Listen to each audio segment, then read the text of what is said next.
2015 წლის საშემოდგომო გაწვევა დაიწყო და 31 დეკემბრამდე გაგრძელდება. გაწვევის პროცესს კოორდინაციას საქართველოს რეგიონული განვითარებისა და ინფრასტრუქტურის სამინისტრო უწევს. საშემოდგომო გაწვევის პერიოდში სულ 3348 წვევამდელის გაწვევა მოხდება. სავალდებულო სამხედრო სამსახურში გაწვევას ექვემდებარებიან 18-დან 27 წლამდე ასაკის მოქალაქეები, რომლებსაც არ აქვთ სამხედრო სავალდებულო სამსახურში გაწვევისგან განთავისუფლების ან მისი გადავადების უფლება. მოქალაქე, რომელიც მიიღებს შეტყობინებას გამწვევ კომისიაზე გამოცხადების ან სამხედრო სამსახურში გაწვევის შესახებ, ვალდებულია შესაბამის სამსახურში მითითებულ ვადაში გამოცხადდეს. უკვე მიმდინარეობს წვევამდელთა შემკრებ გამანაწილებელ პუნქტში წვევამდელთა სამედიცინო შემოწმებები. დაწყებულია უკვე გაწვევა და ჩვენ მნიშვნელოვანი ამოცანები როგორც თბილისში, ასევე მთელ ქვეყანაში.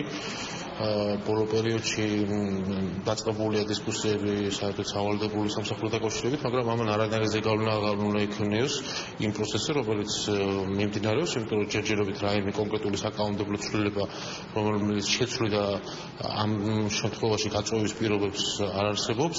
უკვე მიმდინარეობს 2015 წლის საშემოდგომო გაწვევის პროცესი, სამხედრო სავალდებულო სამსახურში გაწვევის. ეს ძალიან მნიშვნელოვანი საკითხია ქვეყნისათვის, ვინაიდან ქვეყნის თავდაცვის უნარიანობა დამოკიდებულია სწორედ მისი რიგების შევსებაზე.